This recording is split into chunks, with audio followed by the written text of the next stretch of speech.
We hear often that the world is a mirror, that everything within us is reflected on the outside of us. And this is an accurate statement, but I'm like one of those people, like, I'm not just going to take what somebody tells me and internalize it. Like, I want to go play with things and figure them out. And so I want to talk about the seven mirrors of reality. And now this is in a scenes teaching, and there's some other people that go through the actual teaching of it, but I'm really just going to focus on my direct experience with kind of going through this process and what it was able to show me about myself and the understanding of just how deep the world is a reflection of us exactly. So it goes right in line with shadow work. And shadow work is kind of looked at it. I only look at it and I only have my own experience, right? But to me, it appears that like a lot of shadow work is looked at as, with a lot of like kind of focus on, well, this was my situation, this is what happened to me.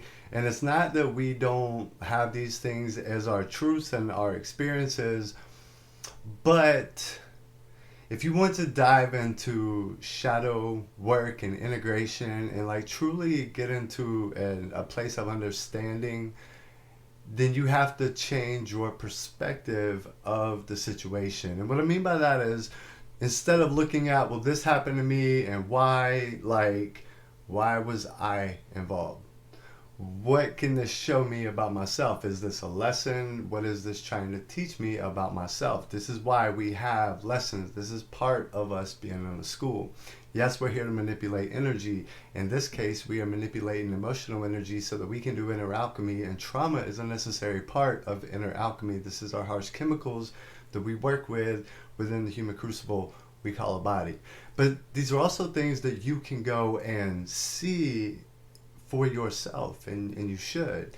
So what I did with the seven mirrors was, I was kind of just struggling with a few things, and there were certain things that was like seemed to be synonymous and always showing up in my life when I would be kind of feeling myself getting into one of those periods where I'm going to be standoffish or kind of go hermit mode or not be in the right headspace.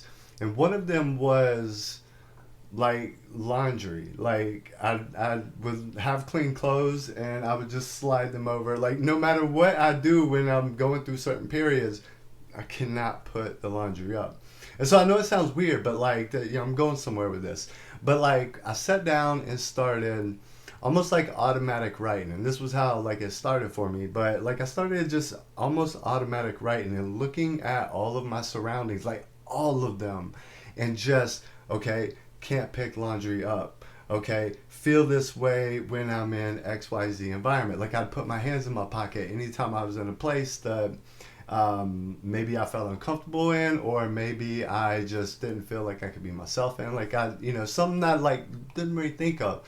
Quotes that have been in my life, quotes that like my parents said, quotes that have just seemed to always be there. I use them now, like I understand them differently. And but the thing is, what I'm saying is like everything in your life mirrors some part of you, because the way that this reality works isn't, we aren't humans trying to like figure out how to integrate spiritual stuff within us. Like this is a spiritual reality, energetic reality, however you want to look at it. It's tied solely together with like all these things that we're trying to work through, but when you can integrate the two, it like the game changes. And the only way to integrate the two is to look at both sides of it. So like when you look at like the mirror reality, like if you keep getting involved in a bad relationship, I know what that's like.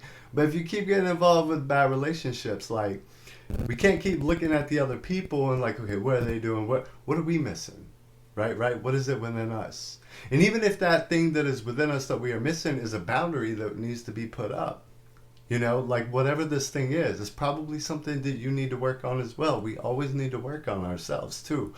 But unless we're willing to take a look at like the things that are ugly or the things that might hurt our little feelings internally, like until we get to a point where we're ready to look at those things and accept them and look at them for what they are, we're not really going to change. And the mirrors can show you this stuff. Like if you look around in your life and like really observe everything that's going around you, make a note, You know, like if you find yourself around groups of people that have these conversations, it's telling you something about yourself.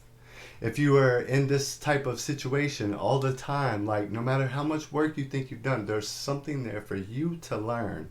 And this is where shadow work will get you so much further in any of your endeavors on the journey of know thyself. Now I'm going to drop a 7-day 7 mirror challenge on my website sometime this week, Wednesday or Thursday. It will be out. It's going to be like $7. And if you need some, sick merch, and you probably do because I see all the things that y'all be wearing. If you need some better looking merch, I got like a full merch shop, journey journals, and of course experiences where I teach people how to do these things in their daily life. Check out penetraliaexperience.com, and until next time, peace profound.